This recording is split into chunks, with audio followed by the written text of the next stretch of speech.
हरि ओम। मुखे ते तांबूलं नयनयुगले कज्जलकला ललाटे काश्मीरं विलसति बाले मौक्तिककला स्फुरत कांची साटी पृथुकटितटे हाटकमयी भजाम त्वां गौरीं नगपत किशोरी मबिरतम। प्यारे विद्यार्थियों, अद्य वयं जस्तु संधि विषय अध्ययनं करिष्यामः। जस्तु संधि का सूत्र है झलाम जशोवन्ते। झलाम पदान्ते झलाम स्थाने जसा स्युः। पदान्ते झलाम जसा स्युः।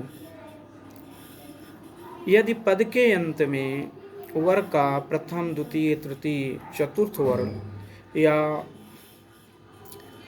सा शा शा हा आए तो वर्ग का प्रथम द्वितीय तृतीय चतुर्थ वर्ण अपनी वर्ग का तृतीय वर्ण में परिवर्तित हो जाता है।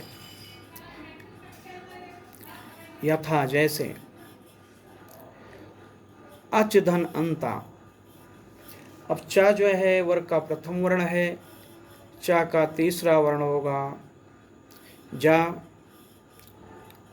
और इस तरह से चा जा के रूप में परिणित होकर के अजंतः हो गया।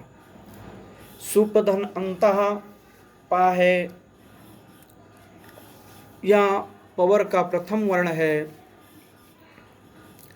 और यह अपने वर्ग के तीसरे वर्ण के रूप में परिवर्तित होकर के सुगंता हो गया।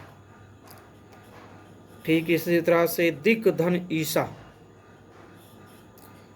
दिक शब्द के अंत में का है, कवर का प्रथम वर्ण है, यह अपने वर्ग का तीसरा वर्ण हो करके गा हो गया और दिग्धन ईसा दिगीसा हो गया।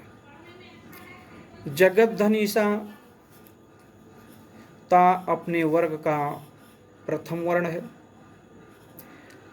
इसका तीसरा वर्ण दा होगा, ता तीसरे वर्ण के रूप में परिवर्तित होकर के जगदीशा हो गया। रत्न मुट धावती। टा वर्ग है, रत्न मुट टा वर्ग का प्रथम वर्ण है और यह अपने वर्ग का तीसरा वर्ण हो जाएगा रत मुड ढावत।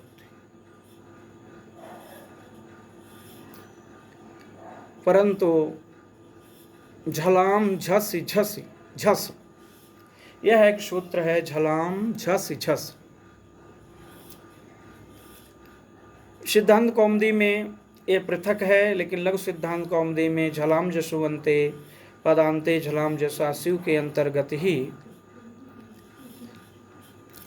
यह विधा है कि यदि वर्ग के प्रथम द्वितीय तृतीय चतुर्थ वर्ण के बाद प्रथम वर्ण ही नहीं, प्रथम आए, द्वितीय आए, तृतीय आए या चतुर्थ आए, कोई भी प्रथम द्वितीय तृतीय चतुर्थ वर्ण में से कोई भी वर्ण आए, वह अपने वर्ग का तीसरे वर्ण के रूप में परिणित हो जाता है। जैसे है क्षुध धन धी। अब क्षुध में धा वर्ण है जो अपने वर्ग का चौथा वर्ण है, चतुर्थ वर्ण है, यह तीसरे वर्ण के रूप में परिवर्तित हो जाएगा, क्षुध भी हो जाएगा, क्षुधि। इसी तरह दुघ धन धा है। दुघ घा अपने वर्ण का चौथा वर्ण है और यह अपने वर्ग के तीसरे वर्ण के रूप में परिणित हो जाएगा दुग्धा। लब धंधा भा है, यह भी अपने वर्ग का चौथा वर्ण है। उसके बाद धा है, भा अपने वर्ग का तीसरा वर्ण हो जाएगा लब्धा। ककुभ धन ईसा। वह अपने वर्ग का चौथा वर्ण है। यह भी अपने वर्ग का तीसरा वर्ण होकर के काकू वीसा हो जाएगा। तीसरा वर्ण बा हो जाएगा, काकू वीसा बनेगा। तो झलाम जसुवंते पदांते झलाम जसा शिव में प्रथम वर्ण का ही तीसरे वर्ण के रूप में परिवर्तन नहीं होता, अपितु प्रथम द्वितीय तृतीय चतुर्थ कोई भी वर्ण आए वह अपने वर्ग का तीसरा वर्ण हो जाता है। हरि ओम।